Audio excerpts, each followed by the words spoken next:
Dito na lang kay sir sa loob. Per, kunin mo si Colorado.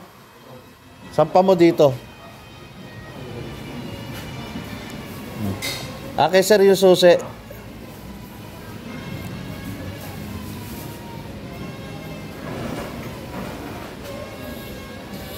Ang daming gawa ng ano natin, no? Ng team. Ayan, sa mga gustong pumasok ng helper mechanic, yan, nagtatanggap po tayo sa Pasig branch saka dito sa Cavite branch. So marami tayong gawa kasi ngayon. Medyo nagkukulang tayo sa manpower. Mas maganda yung may experience na sana para helper mechanic. Ay, sasampa dito. Tip kaya yun, sir? Ha? Tip kaya yun? Oh, saglit lang naman yan. Gaganon na. Wag lang ibibirit. Tip naman yan, oh.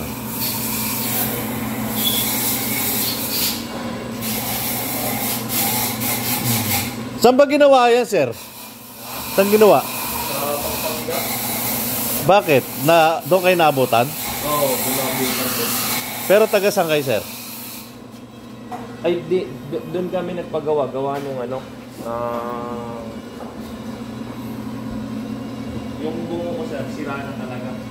Doon kayo nakakuha ng ano, ng bungo, tapos dinala nyo yung unit. Doon na rin ginawa. Oo, doon na rin. Ba't di pa inayos?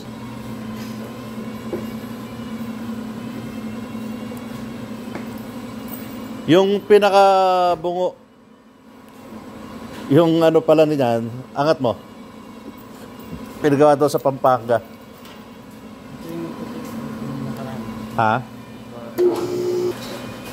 Para makita natin kung ano pinagagawa dito.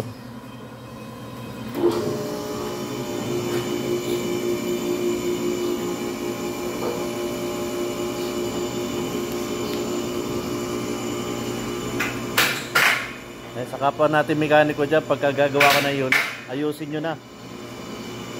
Para di na nag-doble-doble gastos yung ano natin, customer. Oo nga.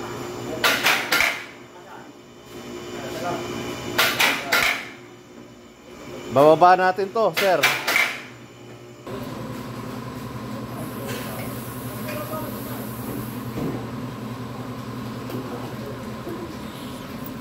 Okay. Eto na.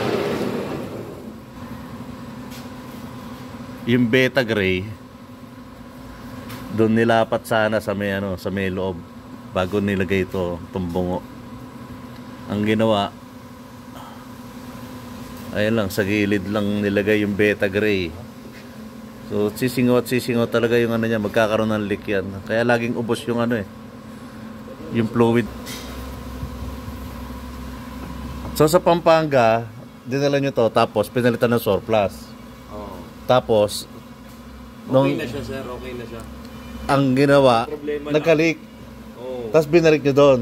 Hindi ko na binalik, sir, kasi ano na malayo na Dito kumbaga, na dito na. nung ginawa nila doon, hindi nila nilagyan ng beta gray. Hindi, nilagyan doon ng beta gray, sir. Tapos, yung pagkalagay ng beta gray, nakabit na yung bolt. Tapos ito, pinalagay nyo ulit. Hindi na. Ito talaga yung nilagay nila. Yung gawa nila yan. Okay. Dapat yung beta gray nakapalaman, hindi yung dapat sa labas. Para pit siya habang tinotoril mo yan, nagpipit. Tapos iba-iba pa yung tornilyo. Sila tornilyo muna. Iba-iba pa. Bababa ulit natin ito. Baba nyo to, per. Tapos linisin. Dahil kung ano, meron tayong gasket maker. Lagyan nyo ng gasket. Nakaraan, grabe yun. Bakit maano? Sobra. Ano ba nangyari dito? Ba't na ano? Yung bungo, palit bungo na. Palit bungo. Yung bungo ko pangit na Yan, bago na yan Itong bungo kaya nito? Okay, pangit na rin yan, sir. Agay ko. Ha? Sige, baba nyo na yan. Agay. Nang maayos.